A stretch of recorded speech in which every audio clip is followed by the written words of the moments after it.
Why is it important? Or is it important? Yes, of course it is. Because if we get back to the basic of what a currency is, a medium of exchange of value between individuals, entities, over space and time. So if we need to exchange value, it's critical that we all assign the same value to these currency units, so that when I accept some currency units from someone, I don't have to wonder and question whether everyone else I will transact with in the future will also assign some value, very much like me, to these same units. Otherwise, it completely defeats the point of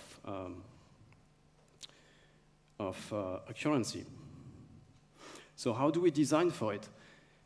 If you have a centralized system, like the fiat system we're all accustomed to, it's super easy. You just enforce that legally. You make a law that says everyone is obliged to accept these currencies. These euros, they are fungible. So that means if you give me 10 euros and next week I'm supposed to refund you, I'm not obliged to give you the very same note. It's not about the physical piece of paper. It's about the abstract units. And these are fungible because they are legal tender. So I can give you a different note. I can give you a different denomination. As long as the amount is the same, you are forced to accept it. So it's super easy to do if the system is centralized. But in a decentralized context, there is no one that can enforce that sort of fungibility, that sort of property, and force everyone to accept it. So the only way to do this is to make the units indistinguishable. And in order to do that, we need to make sure that there is no information that distinguishes one from another, namely that there is no history that could affect the value as perceived by the various users of the system. And that's where fungibility ties to privacy or anonymous currencies, which are not just private, they're just fulfilling a very basic property of what a currency should do. How is the crypto space doing? Very quickly, extremely badly, not a surprise. Bitcoin is extremely transparent, always was, but the perception has changed and it's more recognized nowadays. Just last week there was a Bloomberg article mentioning that the newly mined coins, Bitcoins, they go for up to 20% premium, which is quite a nifty price to pay just to make sure there is no history attached. And some people are willing to pay for that. Another example is, I hear often the concept of the join market, where basically you have a coin join market where people can mix together. And I hear that as an answer to the lack of fungibility of Bitcoin. But if you think about it, it's just, in the name itself, it's a market. There are people that are willing to pay to mix their coins, and there are people that are being retributed for providing liquidity. So in the very definition of this market, there is a recognition that all units or all outputs are not actually equal in value, and everyone participating on that market assign a different value, whether you are mixing from one side or the other.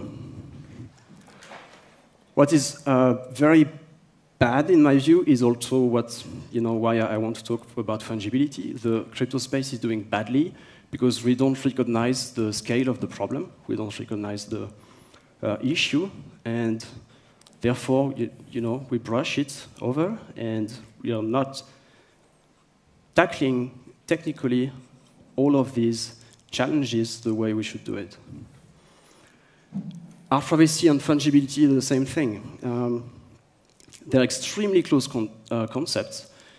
In my view, privacy is something that you can talk about at the micro level. So what I call the micro level is the level of the scale of a user.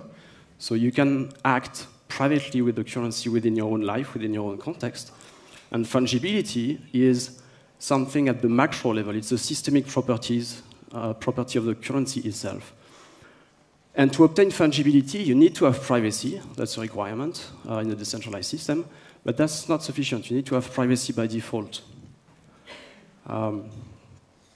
So for instance, if I take the example of Zcash, which, to simplify, as transparent and shielded, obfuscated, anonymous transactions, well, there you have it. You have a difference between the transparent one and the non-transparent one. So if I am an exchange, I could very well say, I'm only going to accept transparent transactions, which they do at the moment for technical reasons.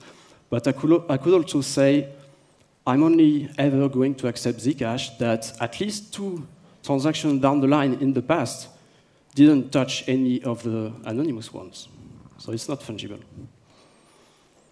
Should we be concerned? Yes, I'm very concerned. I hope I can, share a bit of that concern with you. The way I see it is that Bitcoin, at the beginning of the adoption curve, is adding a lot of benefits. It's immediately adding value compared to the fiat system we are accustomed with, censorship resistant, speed of transaction, programmable money, etc. And that's what we are witnessing at the beginning of the adoption. But what would happen after we pass a certain threshold? Imagine a society that would be purely using Bitcoin. It would be a dystopian nightmare.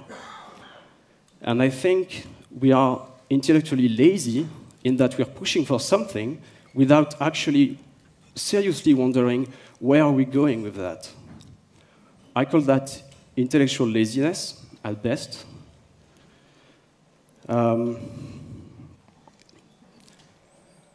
Or worse, selfish financial interest.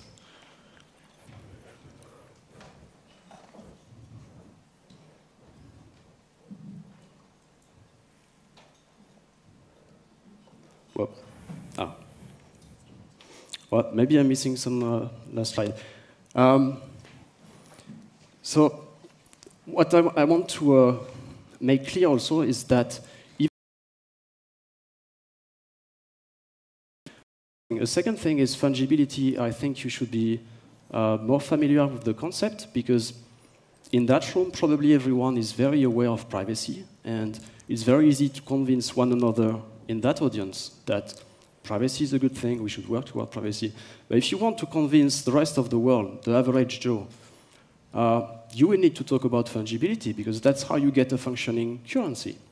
That's how we will get the big businesses, even the banks, to have our back, to actually push in the same direction as us, by making clear that this is not about, privacy properties of some geek somewhere that in a social subset. It's actually a very requirement of a currency. So, yeah, I like seeing fungibility mentioned more. I think we should see more panels that are a bit broader in discussion, and I wanted to mention that because I think looking at it from a purely private perspective is really too narrow. Thank you.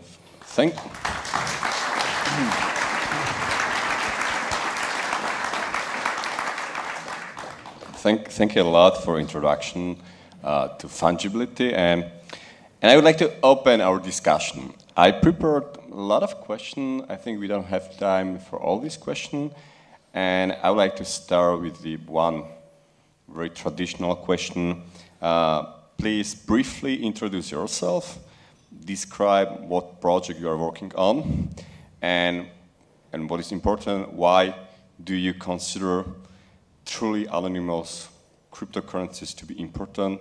Why all these people should start to use it? Why do you consider anonymity to be like must thing? So this is my question to all of you. I start? Yeah, for okay, example.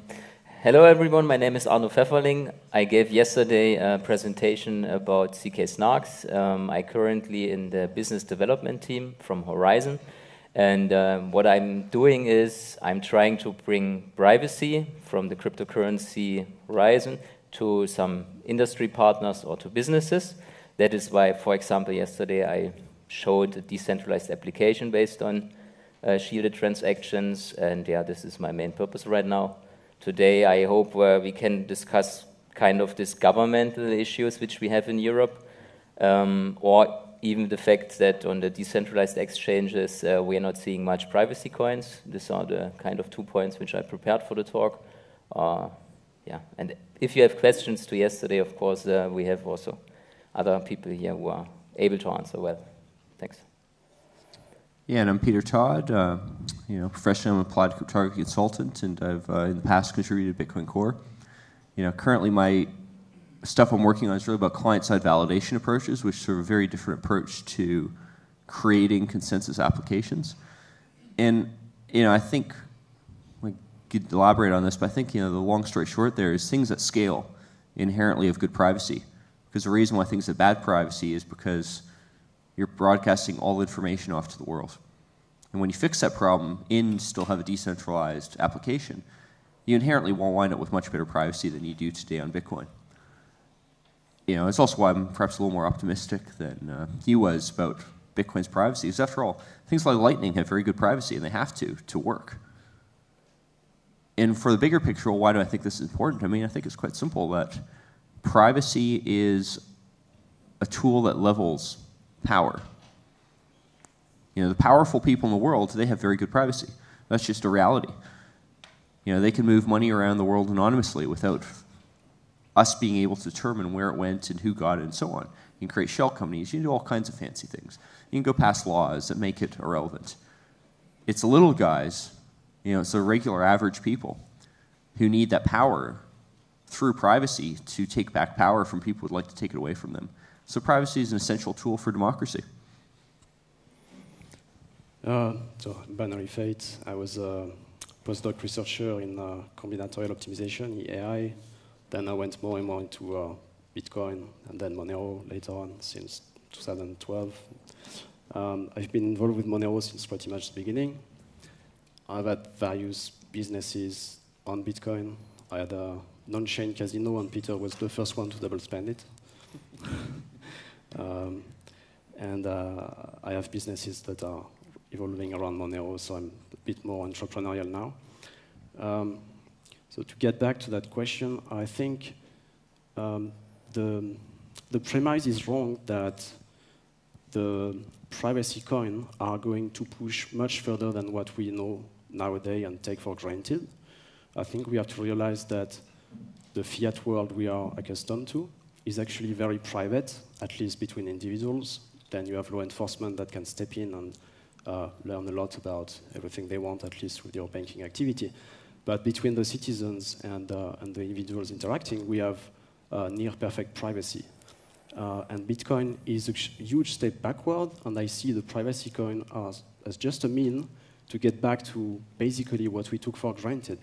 So without even going in political ideals and principle, it's just a way to keep what we've been using forever. Okay, thank you. My another question will be non-technical. I also have a lot of technical questions. More skeptical one. So, do you think that it's only a question of time when our governments, or maybe your governments, because I don't have any government, so some governments maybe will prohibit truly anonymous cryptocurrencies? Because there were a lot of public statements, for example, from FBI, that they're afraid of Zcash and Monero. So, what do you think about this? It's only a question of time. Should we expect like these? I have a story, for example. We have around the world some regional representatives, and for example, in Japan, there is like a strict no-go for privacy coins on any exchange. Mm-hmm. So Japan is, for example, prohibiting right now. Mm-hmm. And another thing is that if I look in Europe, then every one of you, for example, can Google it. We have, since last year, the EU program Titanium, which is called Tools for the Investigation of Transaction in Underground Markets.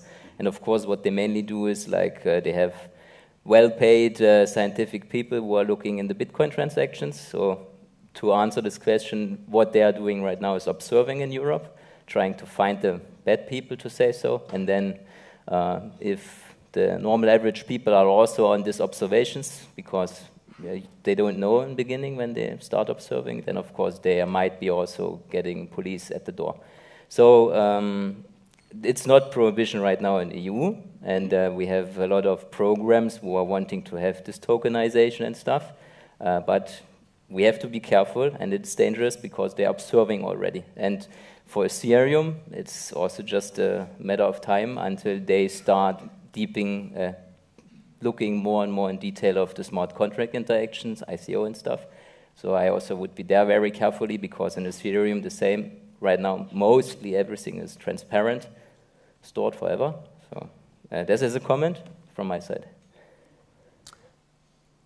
I mean, the question, the way it was asked, kind of singles out anonymous currencies.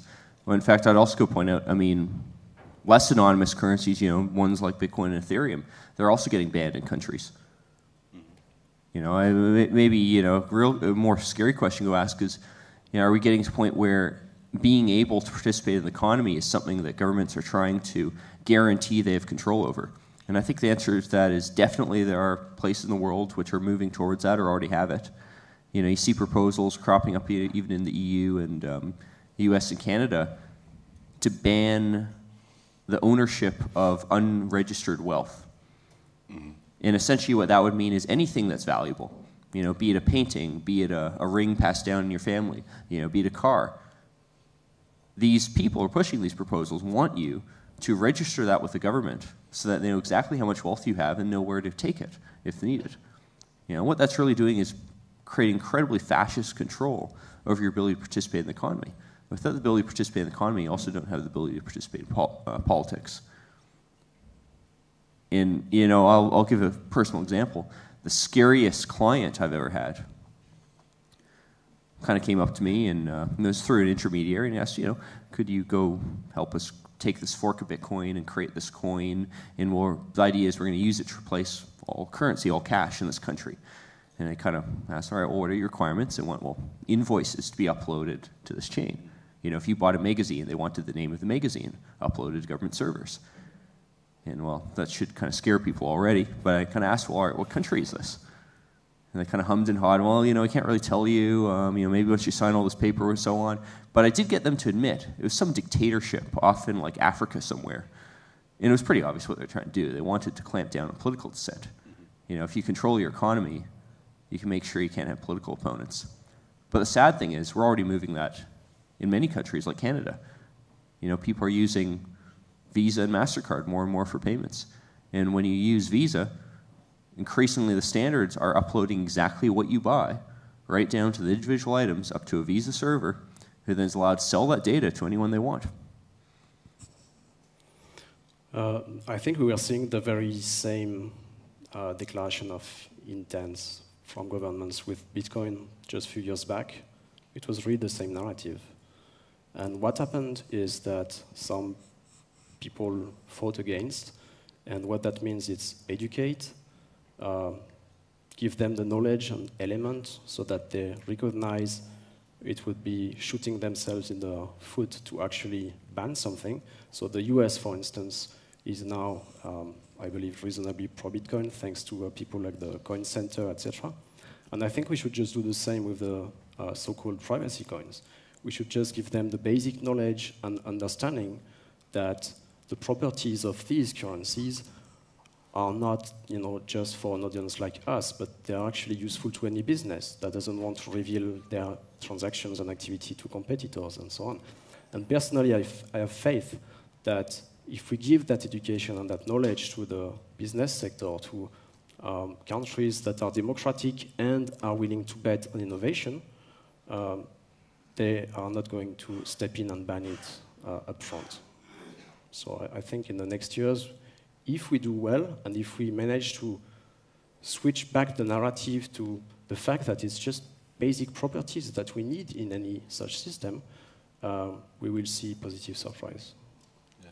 So I think the situation is really serious. I used to make jokes that in Czech Republic or even the whole European Union, it's not possible even to buy the online porn without revealing your first name and surname and your credit card information.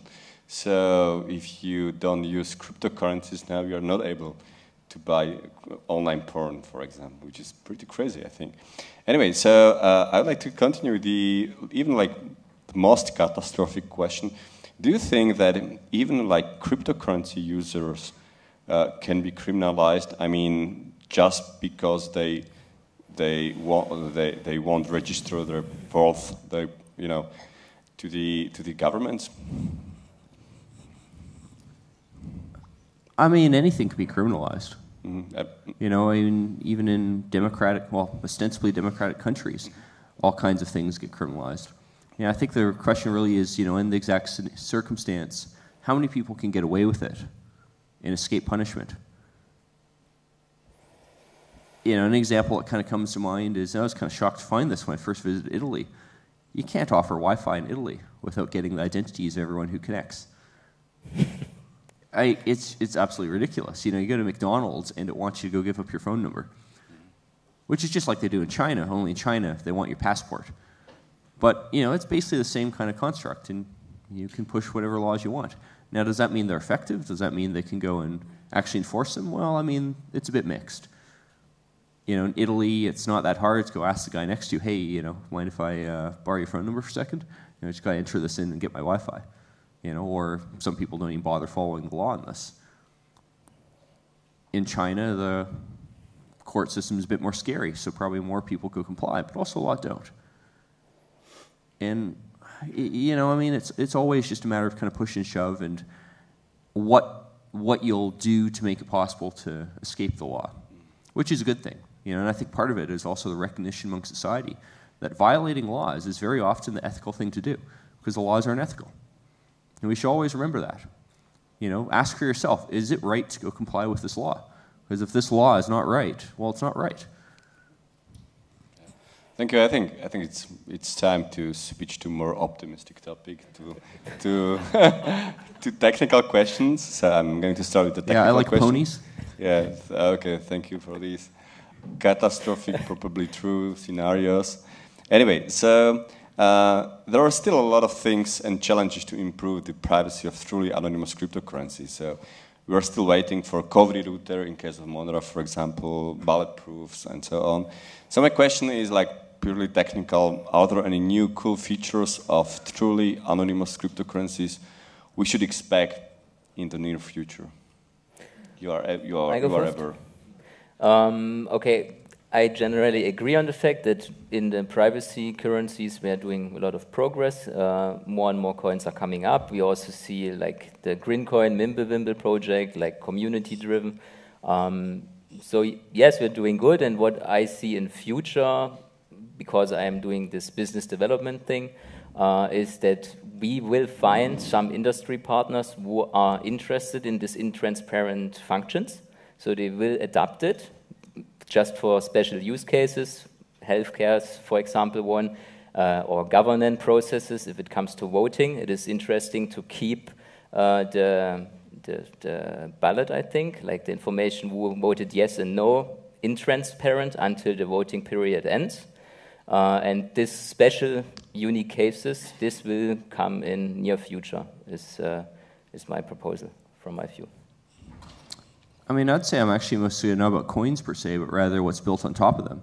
You know, Lightning, I think, is your best example. Mm-hmm. Lightning transactions are very private. You know, they're about the security model is basically the same as Tor, which you need for good privacy anyway. Mm-hmm. You know, when I go pay on Lightning, it goes through multiple hops till it gets to a destination. None of that data is by default recorded anywhere. It's not made public. And if I can trust the hops I have to go and at least one of them throw away that data, it is incredibly difficult to figure out who I paid. And I mean, that's just inherent output of something that scales. It scales because it doesn't keep track of this data. It doesn't broadcast it. You know, obviously you can attack it in much the same way as you can attack Zcash by running a whole bunch of nodes and man-in-the-middle attacking people and running Tor nodes that keep data and so on. But the default of all this tech is very, very good, and it has to be to work. I would just introduce a grain of salt with that. I agree it's probably an improvement, but I think without knowing the eventual topology of the Lightning Network, which is governed by economic incentive primarily, I think it's a bit optimistic to assume that it will magically solve our problem. I think it's just a different security model in terms of privacy, in that you don't store data into the blockchain, which is very similar to Wimble. But yeah, as you say, you can still listen to the network. You can have parties that have actually a financial incentive to give away all the information they are facilitating over the network, etc. So it's probably going to help, but I think we should keep an eye and make sure that it's done proper. Thing is, that's the same security model Tor has, which you need to do. Like onion routing. Yeah, yeah. Yeah, but because this tech doesn't work in isolation. This work. Yeah, I mean, as an example, if I stood here right on the stage, and I said to this guy right here, two people over, all right, I'm going to go give you $100 on Lightning, or I'm going to give you $100 in Zcash. And either way, the fact I've gone and paid him just is already de-anonymized because there are other observers. There's more than just the currency you got to worry about. You also got to worry about how do you actually connect to the person. And the security model of Lightning has that same kind of issue. And equally, if you, as a volunteer, want to say, all right, I want to go and run Lightning routing services, and I'll make the claim, yes, this is anonymous, just like running a Tor node, please trust me on this. It's the same model all over again. I promise I'm going to throw away my data. I also run a Tor node. I promise I'm not going to keep locks. And it's the same economic incentives, too. I run a Tor node. Well, if I go keep data, I can go sell it to law enforcement, which incidentally, people have done. Heck, there's a guy active in Ethereum right now who's somewhat infamous for getting a start in crypto by doing that. And to their credit, the law enforcement actually kind of turned him away, probably because they already were doing it, but it's the same model. Like the Zcash trusted setup as well. Well, trusted setup's different. I mean, trusted setup, if you go and do an additional verification, which isn't really done properly yet, should not break privacy. Yeah, well, if they were giving the tools to do that, that would be a big plus. Okay, thank you. So the next question is the question probably most people here want to ask.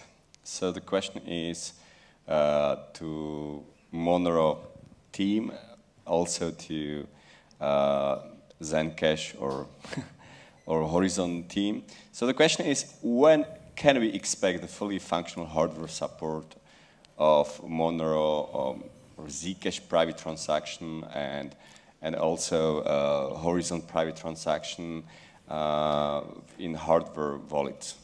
Well, Monero, it's easy. You can expect it 6 months ago. As I know, only Nano Ledger as is support. I use it. I tested it works. That's fine. But I'm just asking for Monero hardware project. So the Monero specific. So within Monero, we have it's a very fluid self-assembly project, and we have a group of people that decided to build hardware things related to Monero, one way or another. Michael is spearheading that team. He was giving a talk yesterday.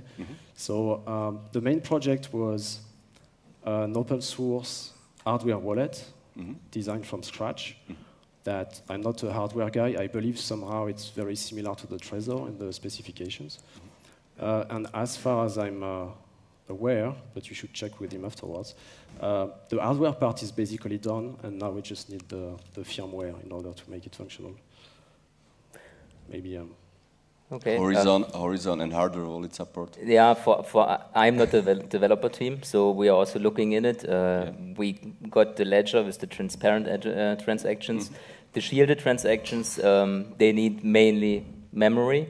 But what I did is to give you, as audience, some interesting facts that, for example, the small TV boxes, which are used for 4K streaming, mainly, for example, S912, it's an 8-core, 2 gigahertz device, and you have 3 gigabyte of DDR4 memory in it.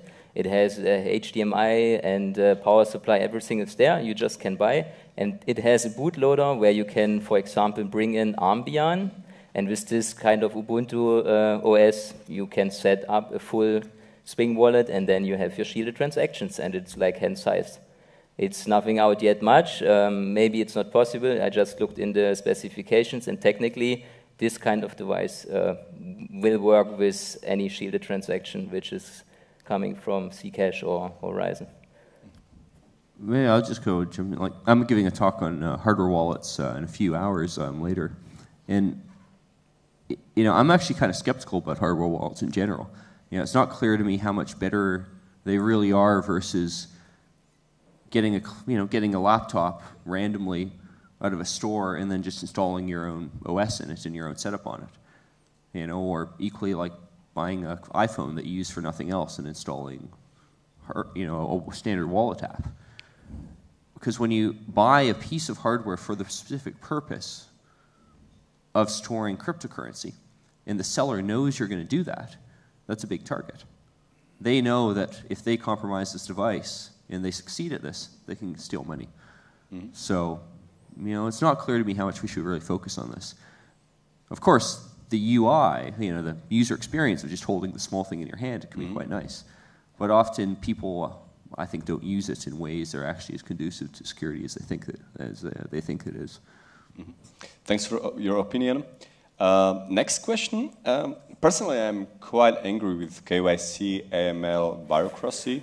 So this is the reason why a few months ago I decided to stop using centralized crypto exchanges, and I'm trying decentralized crypto exchanges like Bisco, for example. So, but unfortunately, I didn't find any Monero or Zcash or HORIZEN decentralized market with sufficient liquidity. So my question is, and you probably are able to answer to this question, is do you know some decentralized crypto exchanges with a good liquidity where we can buy or sell truly anonymous cryptocurrencies without this stupid KYC, AML, bureaucracy and limits? Question. Yeah, I have good information for Monero because you're listed on the Wave stacks. So Monero is actually on kind of a decentralized exchange. I don't know if it's 100% decentralized, but Waves is a Russian project, and it is claiming to have decentralized Waves, yeah, like Waves. Okay. And there is Monero. I don't know if it's true because I used CoinMarketCap, so of course there might be some errors. And about the volume, which he said, like BISC has roughly 200,000 US dollar volume 24 hours, and Waves, for example, 2.6 million. So I think if we ask about the amount which is there, it's okay. And then we have another one, it's the Stellar DEX, where we have this 0x privacy project. It is listed there. I'm not sure if you have intransparent transactions there as well. I don't know. You can look into it. So the message here is we are going there. Privacy coins are reaching this area. Of course, we have generally then the problem if we are using intransparent transactions, we don't know much about the volume, and this is kind of a KPI to measure how good the exchange works. So, yeah. Okay, thank you. And the last technical question is, what do you think about Greencoin and Mimble protocol? If you have any opinion, just tell us. As I mentioned earlier, I think it's a different security model in terms of privacy, in that you try not to stick the data onto the chain, so you greatly reduce the attack surface of anyone just looking at the blockchain. It has tremendous scalability properties, so it's something that personally I'm interested in for technical reasons, and because it might enable principles and ideals that I believe in. I guess most of the Monero community is feeling the same, and if there is some way one day that we can integrate that sort of technology through a sidechain or anything like that, probably there will be a lot of interest to do it. Peter?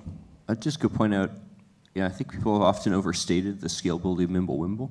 They're kind of under the impression that transactions can be indefinitely sort of combined into one another.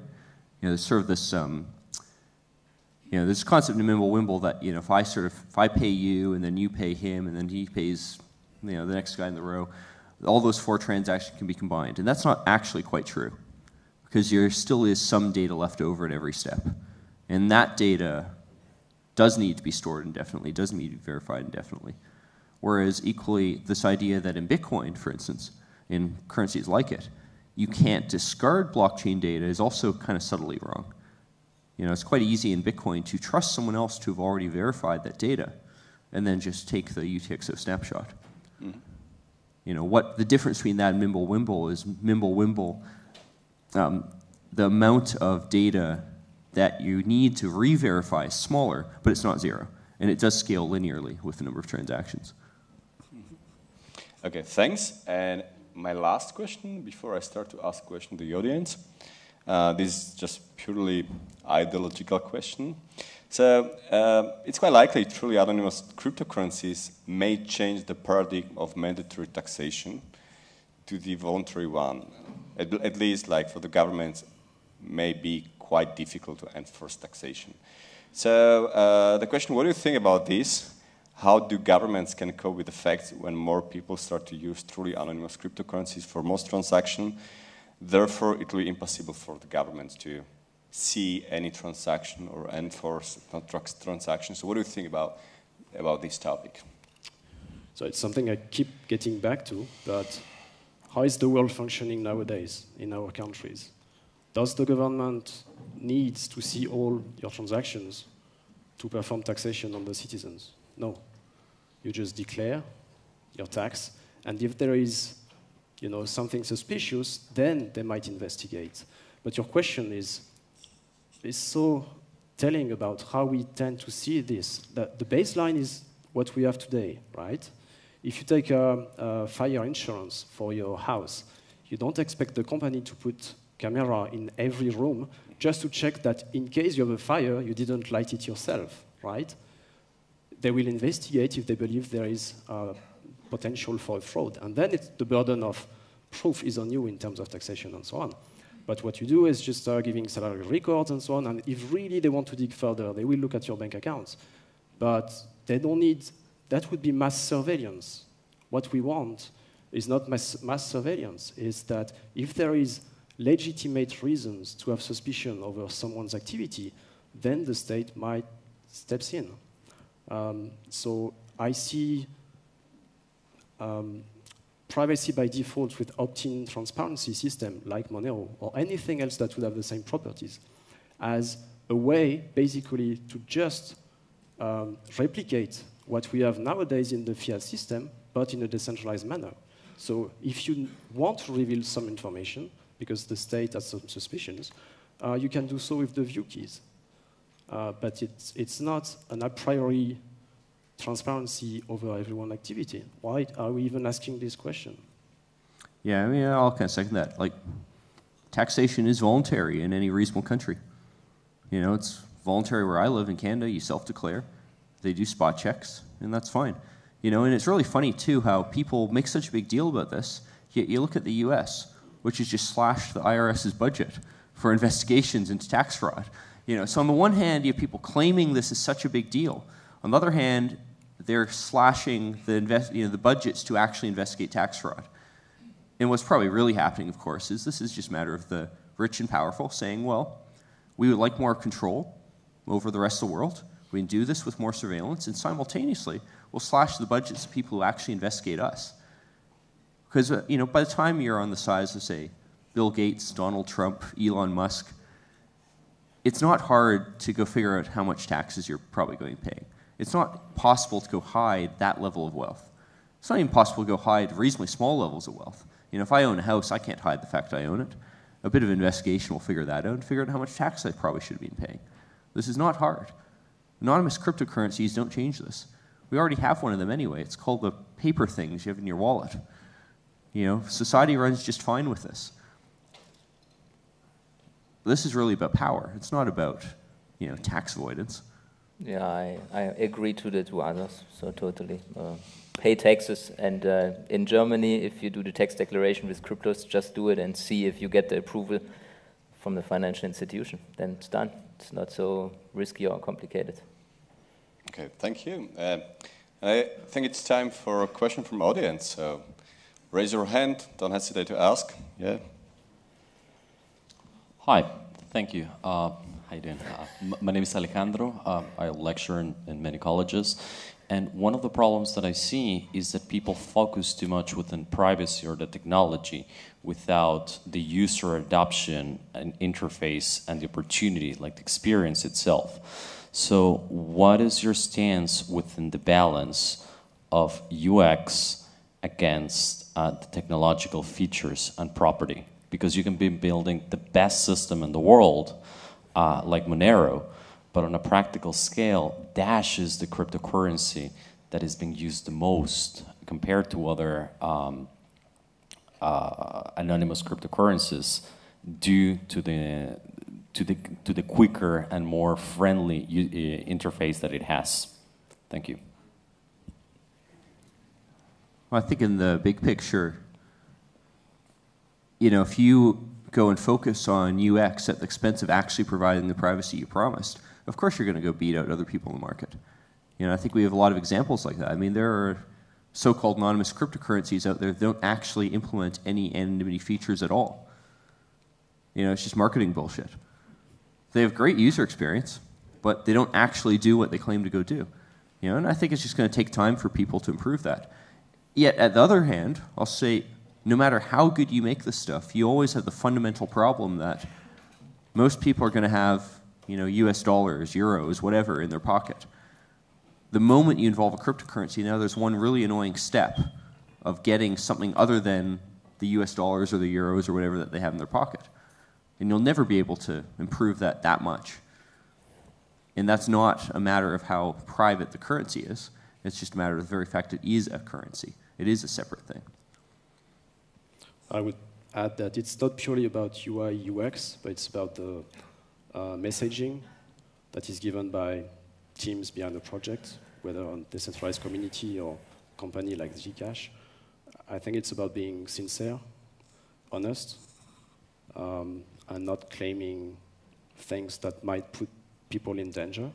I think that would be a good start, and we rarely see that, sadly. Thanks. Another question?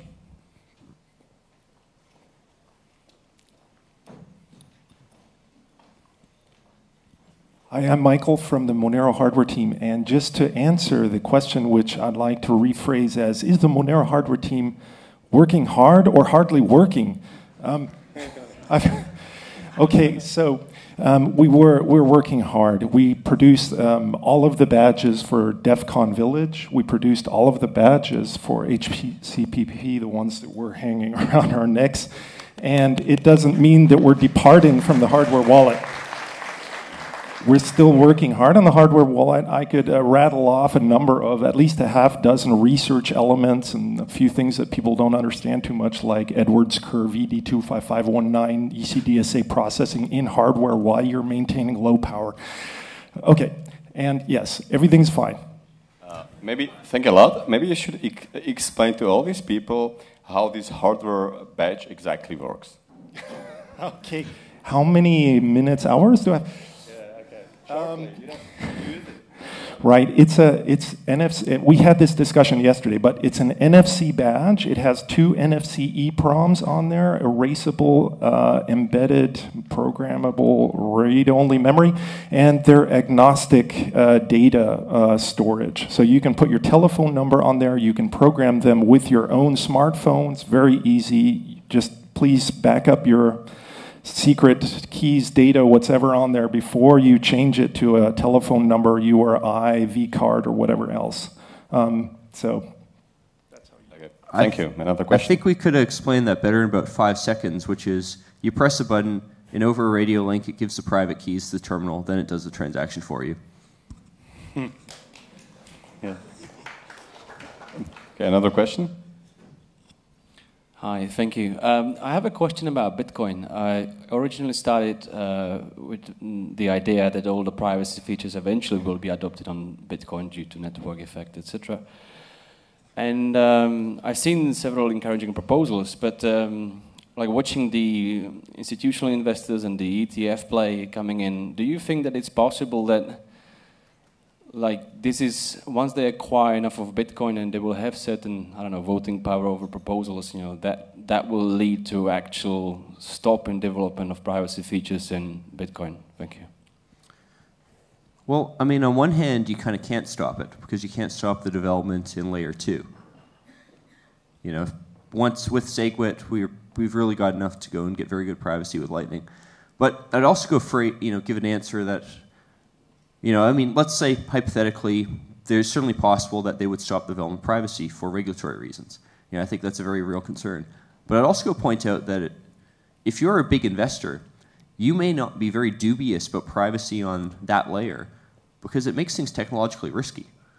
You know, when you have, say, an inflation bug with potential to destroy the currency if not found, when you can see every single transaction output and the amount attached to it, it's far more likely that you're going to find that bug immediately and solve it and fix it. Whereas at the other extreme, something like Zcash, I have no idea if the trusted setup actually worked.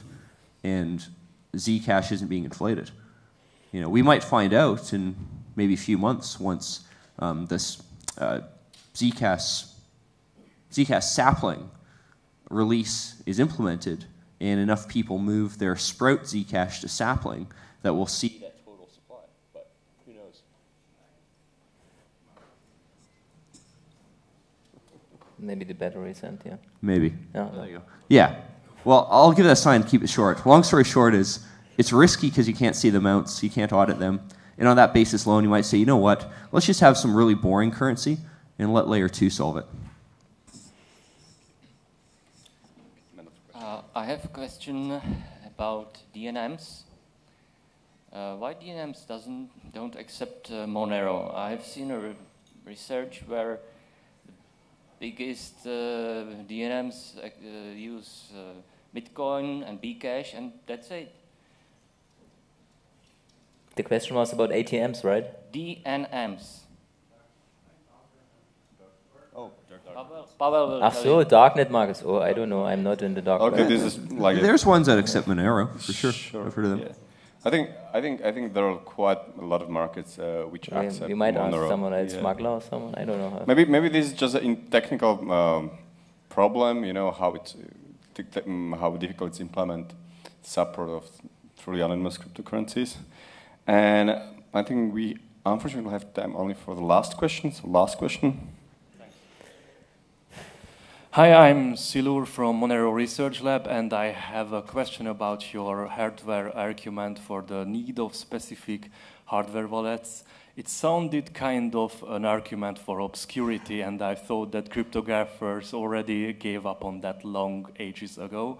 So you said that having a hardware wallet for a specific need makes you a target, and this doesn't sound like security for me, only obscurity.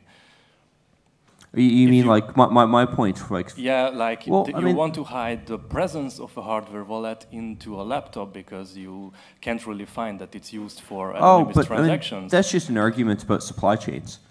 Sorry? You know, that's just an argument about supply chains. Like if I go up to you and say, all right, I want to buy a computer, yeah, and I don't tell you what I'm going to use it for, you don't know whether or not it's worth attacking me.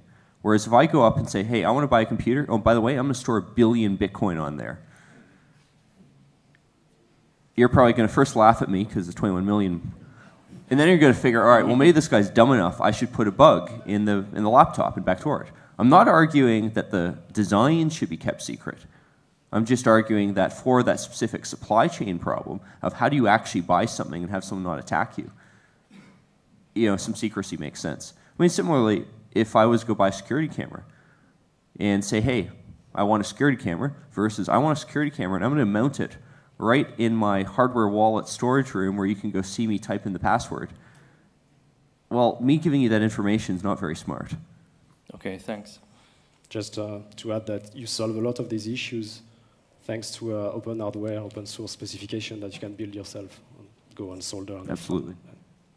Okay, I'd like to say a big thank you to our speakers.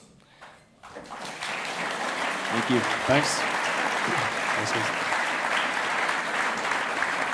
And also to you for attention and for coming.